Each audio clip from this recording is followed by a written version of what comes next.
A relationship with the right referral partner could be a game changer for any B2B company. So what if you could reverse engineer these relationships at a moment's notice?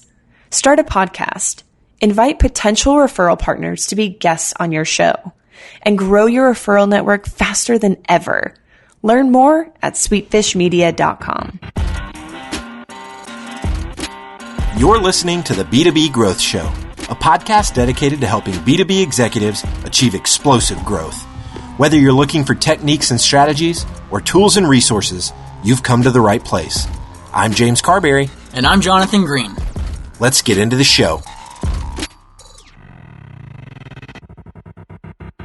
Welcome back to the B2B Growth Show. Today we are joined by David Pereira. David is the president of Get Lift Agency. David, welcome to the show. Hey, thanks very much, Jonathan. Happy to be here. All right, well, I really appreciate you taking some time out of your schedule, especially since you are currently on a road trip with your wife and child. So an extra special thanks for taking some time. I'm really glad that we're able to connect today. And we're actually going to be talking about how to drastically improve your content channel. And so I think this is going to be a really compelling topic. But before we get into the content for today, maybe you can tell our listeners a little about what you and the Get Lift agency team are up to these days. Sure. So we're a B2B agency. We're based in Toronto and Austin.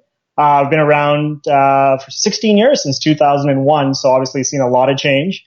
And we're an agency that helps product, demand gen, content, or channel marketing teams look good. Generally, we work with mid-sized to large B2B tech companies. And just another kind of thing about us is we subscribe to Serious Decisions, and so do a lot of our clients. So we often use serious frameworks or strategies to help our clients solve their problems. Excellent. So, David, I have to tell our listeners beforehand, David sent me the most well thought out, comprehensive episode primer, just an incredibly detailed breakdown of what he's going to be talking about today. It's making my job so very easy. So David, that's incredible. And as we're talking today about how to drastically improve your content channel, some of our listeners know, as of 2 years ago, I was very new to the world of B2B sales and marketing. I was learning a lot from scratch. It has nothing to do with my background. So can we even start a little bit with sort of defining what we're talking about here with the idea of content channel marketing? Yeah, sure. So basically where I'd like to kind of focus our conversation is with more so the indirect channel partners or indirect sales. So a lot of large tech companies, you think of the Microsofts, Cisco's, Citrix, all these large companies, they rely on channel partners as a big part of their revenue. So they're going to have their own direct sales force, and then you're going to have this indirect sales force. And these indirect sales force or channel partners is kind of where I want to focus today. And these are basically independent businesses. These are resellers, they're integrators, they're service providers. They ultimately have the relationship with the end user or the end client, and they're using the vendor, such as a Microsoft or a Citrix or a Cisco. They're using the vendor solution to solve that end user's problem. And one of the challenges that a channel marketer has is basically to equip the channel partner with all the content that they need in order to understand the solutions and to know how to sell it. And we'll call that empowerment content. And then the second thing they have to provide is the activation content, which is basically the content which you would think of as sort of emails, white papers, infographics, the co-branded stuff that the channel partner would give to the buyer or give to the prospect. So in terms of definitions, again, we're focusing here on indirect sales, and based on kind of the fact that a channel marketer often has to provide empowerment content as well as activation content, I kind of joke around that channel marketers often do twice the work and get half the glory. What I mean by that is they have to equip the channel and then ultimately win over the end user. So you've got two people or two groups that you have to engage. And then if a sale is actually made, it's often the partner that gets the glory and gets obviously the revenue or the commission or the profits. Yeah. The channel marketer may get a healthy pat on the back, but it's a lot of work and not necessarily all the glory that another marketer may receive. And, accolades don't pay the bills. It's, a pat on the back may feel good at the time, but yeah, I see what you're saying. Yep. All right. So you've got this idea, channel marketers, twice the work, half the glory. They're making 2 sales, but, you also were making a point offline that, about the partners are selling their brand and not yours. So let's talk about that a little bit. Yeah, so I think a mistake that a lot of companies make is they get so involved in their own brand and their own objectives. They assume that the partner has similar objectives or similar goals in terms of selling. And the reality is, when you talk to channel partners, they're often working with a lot of different vendors. And ultimately, they're trying to solve a problem for the end user, and they may or may not use your solution or the vendor solution as part of the way to solve the problem. We do a lot of interviews with channel partners to kind of get into their mindset, understand what they're looking for. And I took a verbatim once from one of these partners and this is his exact quote. My job is not to promote your brand. I don't think of my company as simply a reseller. My company solves problems for our clients. We just happen to use your solutions to solve the problem.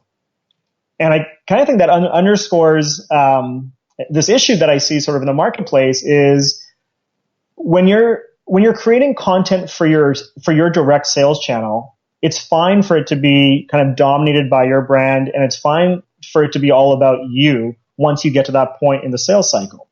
But when you're selling through an indirect partner, ultimately, it's their brand they care about. It's about them. It's their relationship. You're simply a tool or an ingredient or the technical aspect of the solution.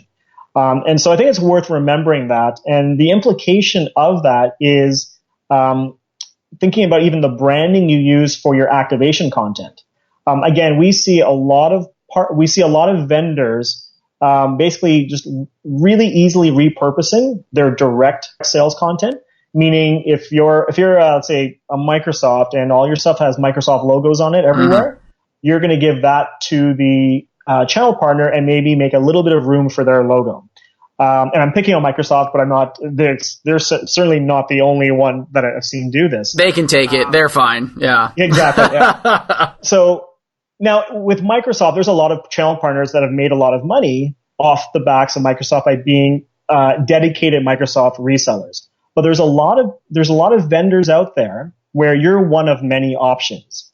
And if you're putting your content out to your partner and it's only about your brand and you're not really helping them promote their brand, it actually may just get discarded because other partners may be much more flexible in helping the partner promote their own brand. So it's something I don't think is thought of a lot, but having done enough interviews and asking the questions around how would you actually like to receive this content? What sort of branding would you prefer?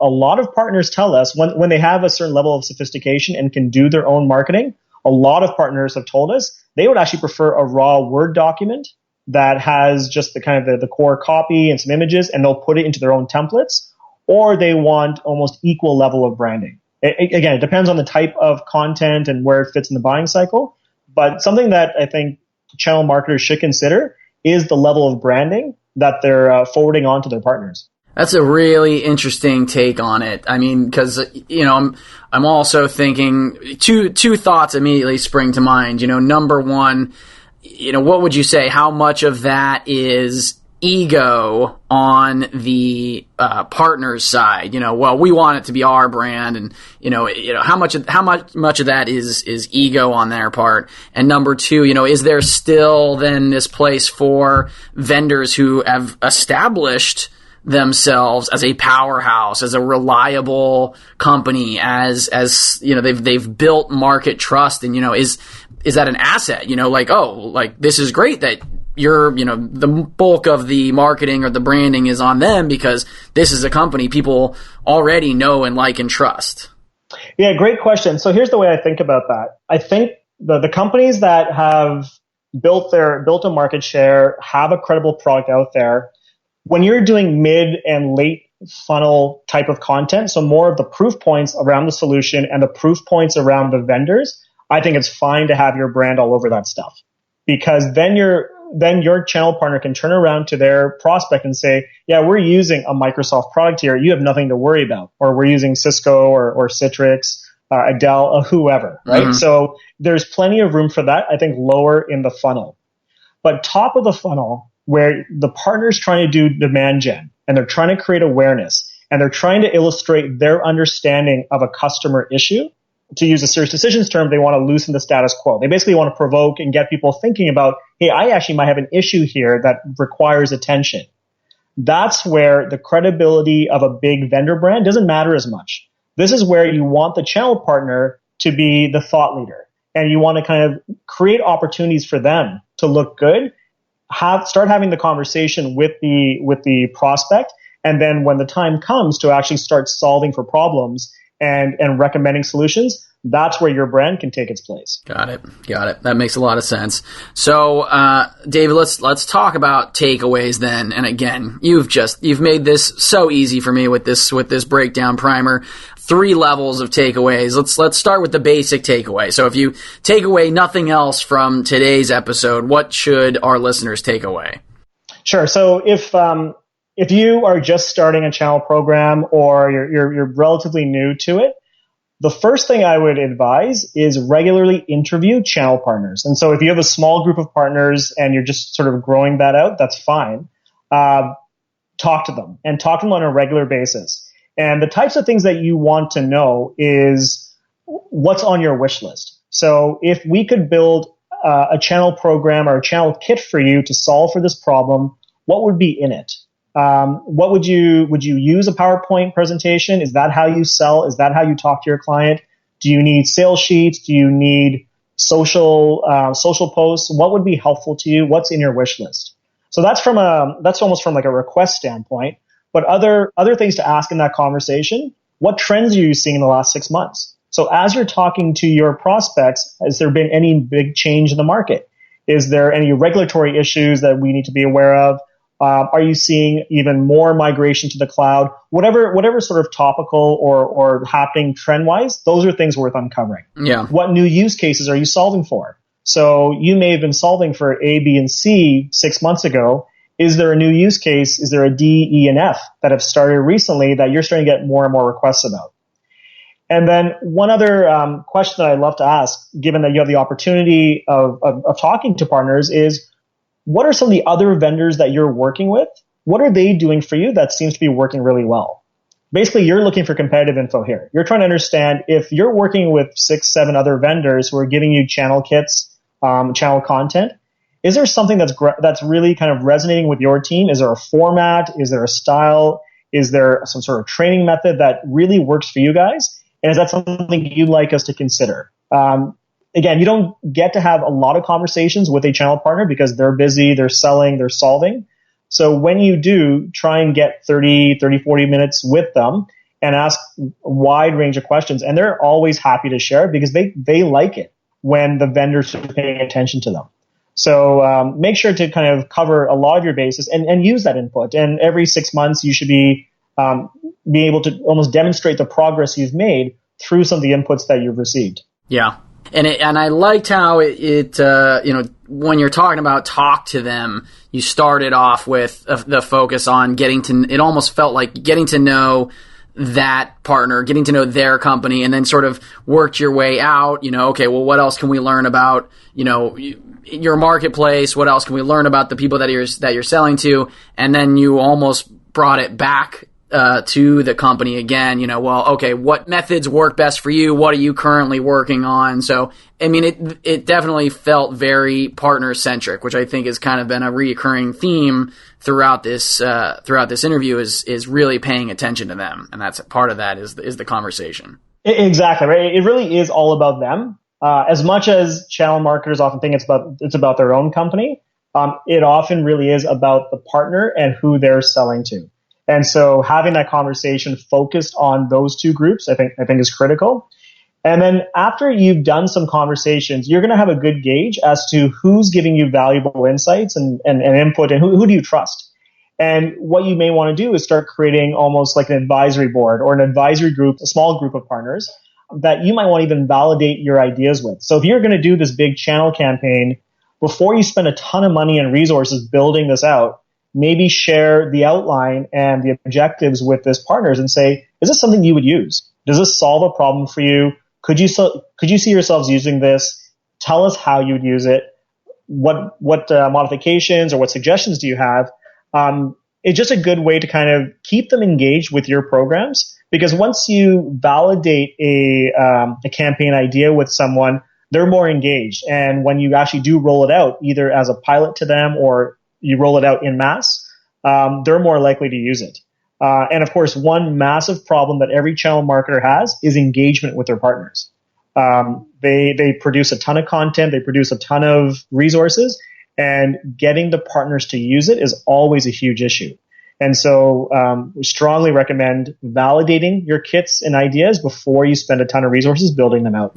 Yep, perfect. Well, David, this has been some tremendous content. Is there anything that we didn't get a chance to touch on before I let you go today? Just a couple other points. If you're beyond kind of the basics, two other, I think, key points around around some takeaways here. One is remember the buying cycle when you're building out content. We've seen a lot of content kits that typically just have late stage content. So basically late stage sales sheets and product sheets. And it misses all the top of the funnel stuff where you're helping the partner educate the prospect about the problem.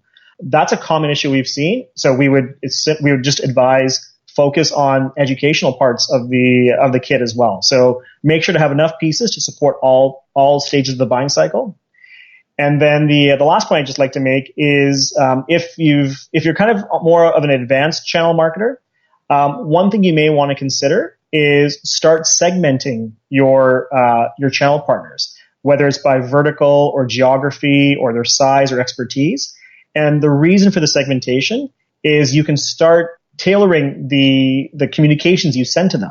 So rather than sending 10 emails over a month to everybody on your channel list, you can, by doing segmentation, you may only be sending 2 or 3 per month, but they're super relevant. And basically what you want to do is train your channel partners to know that anything that comes from you is an excellent read, and is a must read.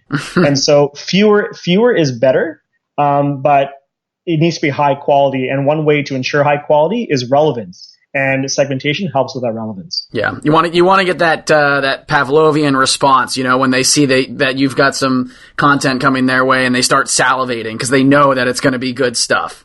Exactly. Well, David, you certainly know your stuff forward and backwards. This has been some tremendous content. We really do appreciate you taking time out of your schedule. If anyone that's listening is interested in finding out more about today's topic, or if they're interested in connecting with you or learning more about GetLift, what's the best way for them to go about doing that? Sure. So there's a few ways. One is if you want to check out getlift.com/channel. You'll find a couple of resources that we put together specific on channel marketing and indirect sales. To get in touch with me, I can be reached at david@getlift.com, easily found on LinkedIn. And on Twitter, you can find me personally at DJP55 or the company at GetLift Agency. David, thanks again so much for joining us today. And a huge thank you to your wife as well, who's taking care of your daughter while we have a chance to sort of, get to share your story with our listeners. So thank you so much, David. For sure. Yeah, I owe her big time, but she's used to that. Cool. Thanks, Jonathan. I appreciate it. If you're a B2B marketer, we want to feature you on sites like Huffington Post, Social Media Examiner, and Chief Marketer. Every week, we send out a question related to B2B marketing. We use the responses to those questions to fuel the content we write for really popular websites. So head over to sweetfishmedia.com/questions and sign up today. Thank you so much for listening. Until next time.